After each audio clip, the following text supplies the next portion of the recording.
Third party है। हम कोशिश कर रहे हैं 1-2 साल तक ये मामला हल करें। अगर नहीं पड़े तो हम थर्ड पार्टी को हम सब मिल के उसको वो हल करेंगे कि सोच भी नहीं सकेंगे। गिलगित में भी ये हाल है।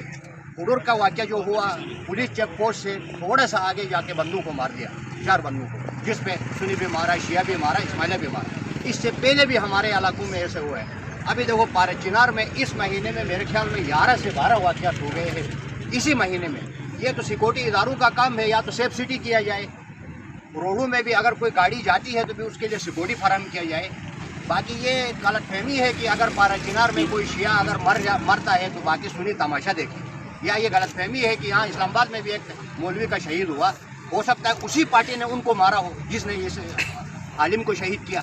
ये कोई थर्ड पार्टी है जो हमें लड़ाना चाहती है, लेकिन ये वो भूल जाए कि हम यानी कि अलग हो जाए। हम सब एक ही, हमारा तो गिलगित बल्तिस्तान में शिया सुन्नी से रिश्ते हैं, अभी तक हमारे रिश्ते हैं, खून के रिश्ते हैं। मैं खुद बांजा हूँ एहलतशू का, मेरी फूफी एहलतशू के पास है। हमारा तो एक रिश्ता है, हम सब मुसलमान ने कलिमा की बुनियाद पे हम वो कर रहे हैं। लिहाजा मैं रियासत से और ये यहाँ निगरान हुकूमत जो बनाया है अभी काकड़ साहब पे, उन सब से मैं ये अपील कर रहा हूँ कि इस मामले को देखें।